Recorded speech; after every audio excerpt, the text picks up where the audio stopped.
Welcome to our channel scholar portal. তো বন্ধুরা, আজকে আমরা 2022 সালে যে লেয়ার 2 এর এক্সাম হয়েছিল তার লাইফ সায়েন্সের প্রশ্নগুলো নিয়ে আমরা একটু আলোচনা করব। এর আগে দুটো ভিডিওতে আমরা ফিজিক্স আর কেমিস্ট্রিটা নিয়ে আলোচনা করেছি। তো 2022 সালে কিন্তু টোটাল 100টা প্রশ্ন ছিল। 2023 থেকে 50টা করে প্রশ্ন আসছে, এবং তোমাদের 2025 সালেও কিন্তু লেয়ার 2 তে 50টা প্রশ্নই থাকবে। তো এনিওয়ে, চলো আমরা 2022 সালের লেয়ার 2 এর লাইফ সায়েন্সের প্রশ্নগুলো নিয়ে একটু আলোচনা করি। তো দেখো, ফার্স্ট প্রশ্নটা ছিল 71 নাম্বারে, মাথার চুলের শ্যাফটে এটা সর্বাধিক পরিমাণ কোন প্রোটিনটি বর্তমান থাকে।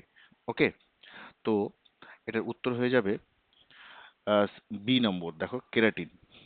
ওকে, 71 উত্তর হবে বি, কেরাটিনটা উপস্থিত থাকে। নিম্নলিখিত কোন খাদ্যে সর্বাধিক স্নেহ জাতীয় পদার্থ রয়েছে? তো স্নেহ জাতীয় পদার্থ সর্বাধিক রয়েছে হলো তোমার মাখনে, অপশন বি। নেক্সট 73তে দেখো, মাঝারি বা ভারী রকম কলেরা হলে কখনো কখনো রোগী হাতে পায়ে অসাড় ভাব অনুভব করে। এর কারণ কি হতে পারে? দেখো, এই ধরনের কিছু কেস স্টাডিজ বা এই ধরনের কিছু পরীক্ষামূলক প্রশ্ন কিন্তু একটা দুটো অনেক মানে আসছে গত 2-3 বছরে, আমরা যেটা দেখছি। তো তোমরা রেডি থাকো, এই ধরনের প্রশ্ন কিন্তু আসবে। তো তোমাদের কিন্তু এমনভাবে পড়তে হবে, লাইফ সায়েন্সের প্রশ্ন জেনারেলি স্ট্রেট ফরওয়ার্ডই আসবে, তবে তোমাদের একটু কনসেপ্টের জন্য একটু ভালো করে পড়াটা খুব দরকার। ওকে, তো দেখো, এটা উত্তর হয়ে যাবে শরীর থেকে অতিরিক্ত পরিমাণ জল ও নুন বেরিয়ে যাওয়ার কারণে দেহে এটা আয়নের ভারসাম্য বিঘ্নিত হয়। ঠিক আছে। নেক্সট 74, বিশ্ব উষ্ণায়নের হার হ্রাস করতে তোমার মতে কোন কাজটি করা যেতে পারে? তো যেটা গ্লোবাল ওয়ার্মিং হয়, আমাদের বিশ্ব উষ্ণায়ন, যেটা আমাদের খুব প্রচলিত একটা কথা। তো বেসিক্যালি এটার জন্য কি করতে পারে দেখো, যে কাজটা করা যেতে পারে, আরো বেশি সংখ্যায় গাড়িকে পেট্রোল বা ডিজেলের বদলে প্রাকৃতিক গ্যাস বা ন্যাচারাল গ্যাসের সাহায্যে চালানো যেতে পারে। সেই ক্ষেত্রে কি হবে, আমাদের পলিউশনটা বা কার্বন, যেটা কার্বন ডাইঅক্সাইড, কার্বন মনোক্সাইড যেটা, ওকে, তো সেইটার কিন্তু হাত থেকে আমরা কিন্তু রক্ষা পাবো। ওকে, কার্বন ডাইঅক্সাইড এবং কার্বন মনোক্সাইড। তো উত্তর হয়ে যাবে 74 এর সি। 75, যে প্রশ্নটা, মাস তিনেকের মধ্যে ফলন পেতে গেলে তুমি কোন জাতের ধান পছন্দ করবে? এটা হবে রত্না, 75 এর ডি। 76 বলছে, প্রবাল প্রাচীরে খুব বেশি পরিমাণে কোন খনিজ যৌগটি থাকে? এটা হবে option C, calcium carbonate, CaCO3। Next 77, বাতাসে ভাসমান কঠিন বা তরল কণাকে কি বলা হয়? একে বলা হচ্ছে অ্যারোসেল বলা হয়। ওকে। 78, মৌ পালনের চিরাচরিত পদ্ধতির তুলনায় তুমি আধুনিক পদ্ধতি বেছে নেবে কেন? এটার উত্তর হবে বি নম্বর, দেখো উৎপাদনের পরিমাণটা বেশি হবে সেক্ষেত্রে, সেই জন্য এটাই হবে অপশন 78 এর বি। 79, তোমার মতে পশ্চিমবাংলার রাজ্য পশু বাগরোলের ক্রম অবলুপ্তির প্রধান কারণ কি হতে পারে? তো এটার কারেক্ট উত্তর হবে, এর প্রাকৃতিক যে আবাসস্থল রয়েছে সেটা নির্বিচারে দখলদারি, এটা হচ্ছে অবলুপ্তির প্রধান কারণ। ওকে। প্রশ্ন 80, ইউক্যারিওটিক কোষ পাওয়া যায় কোন জীবদের মধ্যে? উত্তর সি, মনেরা রাজ্য ব্যতীত সমস্ত জীব, মনেরা ছাড়া, মনেরা যে রাজ্য এটা ছাড়া সমস্ত জীবের মধ্যে ইউক্যারিওটিক কোষ পাওয়া যায়। 80 সি হবে। 81, বাহ্য পরিবেশের কোন উপাদানটি দুধকে দইতে রূপান্তরের প্রক্রিয়াটিকে প্রভাবিত করে? এটা একটি ইম্পর্টেন্ট প্রশ্ন এসেছিল। তো এটা হবে পরিবেশের তাপমাত্রা। ওকে, 81 এর এ হবে উত্তর। নেক্সট 82, 82 কোশ্চেনটা হলো, কোনো এক সংক্রামিত ব্যক্তি থেকে অপর এক সুস্থ বা সংক্রামিত ব্যক্তিতে প্যাথোজেন বহনকারী জীবকে কি নামে ডাকা হয়? এটা হবে ভেক্টর বলা হয়। অর্থাৎ এক ব্যক্তি থেকে অন্য ব্যক্তিতে এই ভেক্টরই কিন্তু রোগটা ছড়িয়ে দেয়। তো উত্তর হবে ডি। 83, যে অতিমারি ব্ল্যাক ডেথ নামে কুখ্যাত সেটি ছড়িয়েছিল, এটা কিন্তু ইঁদুর হবে। ঠিক আছে, মাছি কিন্তু এটা হওয়া উচিত নয় অ্যাকচুয়ালি। যদিও তোমরা যদি আনসার, অফিসিয়াল আনসার কি যেটা আমি আপলোড করেছিলাম দেখবে, ওখানে দেওয়া আছে অপশন সি অথবা অপশন ডি, মানে যারা যে উত্তর দিয়েছিল সেটাই কারেক্ট ধরা হয়েছে। এটা ইঁদুর থেকেই হওয়া উচিত জেনারেলি, ঠিক আছে? তো অপশন হবে 83 সি। 84, তন্তু ছাড়ানোর জন্য পাট গাছকে জলে ভিজিয়ে রাখা হয়। এটি কি দরকারে করা হয়?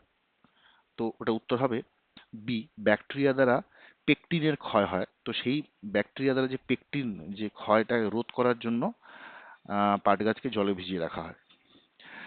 85, মানুষের পরিণত লোহিত রক্তকণিকা জলে রাখলে ফেটে যায়। এর কারণটা কি?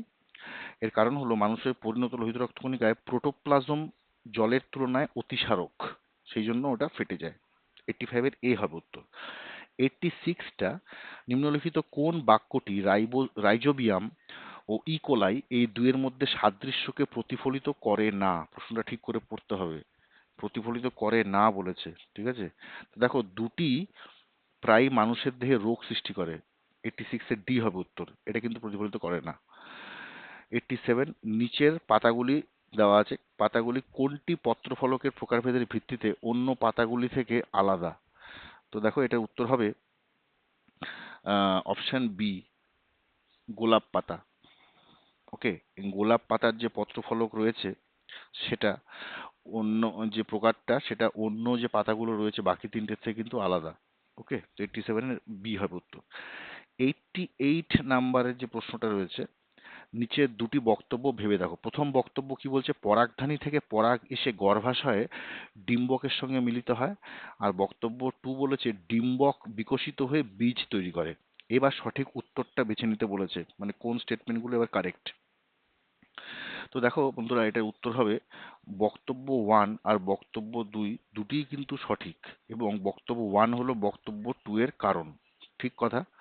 কারণ পরাগ এসে গর্ভাশয়ে ডিম্বকের সঙ্গে মিলিত হচ্ছে, এবং সেখান থেকে ডিম্বক কিন্তু তারপরে কি হচ্ছে, পরিণত হয়ে বিকশিত হয়ে বীজ তৈরি করে। ওকে, তো 88 এর বি হয়ে যাবে উত্তর।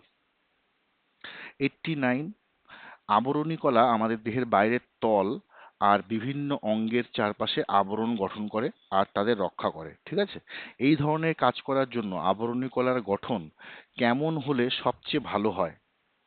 ওকে, তো এটা উত্তর হবে নমনীয় হতে হবে, চ্যাপ্টা, চওড়া আর পাতলা। 89-এর বি হবে উত্তর। 90 কি বলছে দেখো, গাজর ভবিষ্যতের জন্য খাবার জমিয়ে রাখে বলে স্ফীত হয়ে ওঠে। আহ, গাজরের দেহের এই রকম বৈশিষ্ট্যের সঙ্গে গাজরের কোষের কোন অঙ্গাণুর সম্পর্ক থাকতে পারে? তো এটা উত্তর হবে লিউকোপ্লাস্ট। 90-র বি হবে লিউকোপ্লাস্ট। নেক্সট 91, গাছের যে অংশগুলি মূল থেকে পাতায় জল সঞ্চালনে সাহায্য করে সেই অংশগুলির আকৃতি কেমন হওয়া উচিত? এটা হওয়া উচিত নলাকার হওয়া উচিত, তাই তো? নেক্সট 92, দেখো, তুমি যদি একজন কৃষক হয়ে থাকো তাহলে ফসল কাটার পর শস্যের স্তূপে খারাপ শস্যদানা থেকে ভালো মানের শস্যদানা আলাদা করতে নিচের কোন পদ্ধতি তুমি ব্যবহার করতে পারো? শস্যদানা জলে ডুবিয়ে রাখতে হবে, ঠিক আছে? এই পদ্ধতিটা ব্যবহার করা যেতে পারে। 92 এর সি হবে উত্তর। 93 কি বলছে? রোপণের আগে একটা মটর বীজের বীজপত্রগুলি খুব বেশি রকম ক্ষতিগ্রস্ত হলে বীজটির অঙ্কুরোদ্গম হয় না। এর কারণ কি হতে পারে? এর কারণ দেখো, বীজপত্রগুলি বেড়ে উঠতে থাকা ভ্রূণাক্ষকে খাদ্য সরবরাহ করে। এটা হয়ে যাবে উত্তর। 93 এর এ হবে। 94, দেখো, অপারেশন হওয়া রোগীকে স্যালাইন দেওয়ার উদ্দেশ্য কি? ভেরি ভেরি ইম্পর্টেন্ট প্রশ্ন। দেহে অপারেশন হলে যে যে ক্ষয়টা হচ্ছে, যে জায়গাটা ধরো অপারেশন হচ্ছে, দেহে অপারেশনে ক্ষয় হওয়া জল আর লবণ উভয়ের অভাব দূর করার জন্য স্যালাইনটা ইউজ করা হয়, ঠিক আছে? জল, লবণ। নেক্সট 95 হবে, কোন বক্তব্যটি ব্যাকটেরিয়া আর ছত্রাকের মধ্যে সাদৃশ্য প্রকাশ করে? তো হবে উত্তর এ, এদের সকলের কিন্তু কোষ প্রাচীর বর্তমান। এটা হয়ে যাবে উত্তর, ঠিক আছে?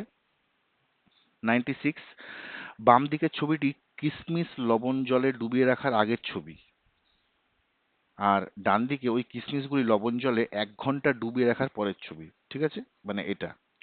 তো আগের ছবির সঙ্গে পরের ছবির তুলনা করো।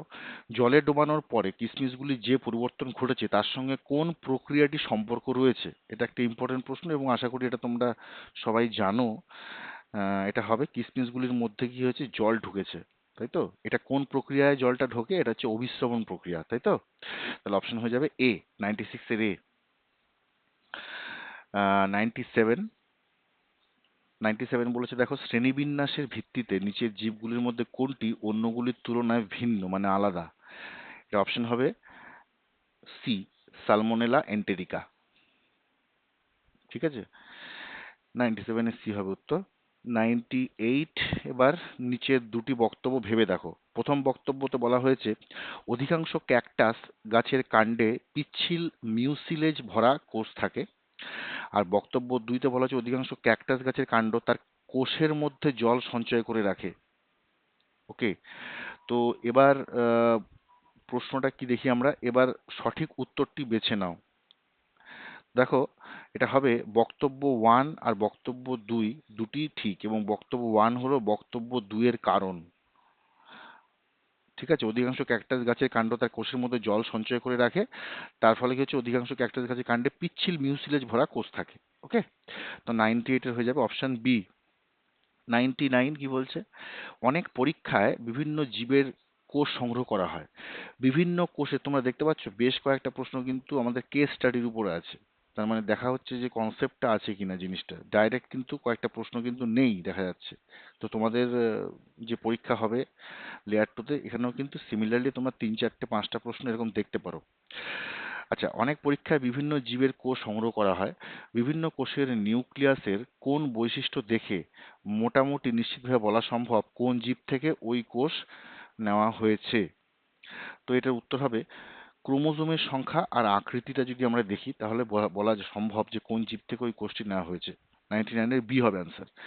লাস্ট প্রশ্ন 100, ইলেকট্রনের মাইক্রোস্কোপে জীবন্ত নমুনা দেখা যায় না, এর কারণ কি হতে পারে?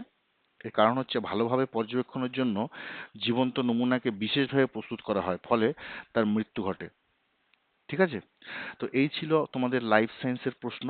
তো আমাদের 2022 সালে আমরা 3টে পার্ট আমরা কমপ্লিট করেছি, physics, chemistry, life science. Next ম্যাথামেটিক্সটা নিয়ে আমরা আলোচনা করব। তো আমার চ্যানেলে যদি নতুন হয়ে থাকো অবশ্যই চ্যানেলটা সাবস্ক্রাইব করে রেখো। আর ডিসক্রিপশন বক্সে হোয়াটসঅ্যাপের লিঙ্ক, মানে গ্রুপের লিঙ্ক দেওয়া আছে। যদি মনে হয় যে তোমরা গ্রুপে জয়েন করবে তো তোমরা জয়েন করতে পারো। পরবর্তীকালে আমরা বিভিন্ন মক টেস্ট এবং বিভিন্ন প্রশ্ন নিয়ে আলোচনা করব এবং ভিডিও দেব। তো তোমাদের কাছে নোটিফিকেশন আসবে, তাই তোমরা চ্যানেলটাকে সাবস্ক্রাইব করে রাখবে, কেমন? তো চলো, পরবর্তী আবার নেক্সট ভিডিওতে দেখা হবে। টেক কেয়ার অ্যান্ড অবশ্যই ভালোভাবে পড়াশোনা করো। Thank you.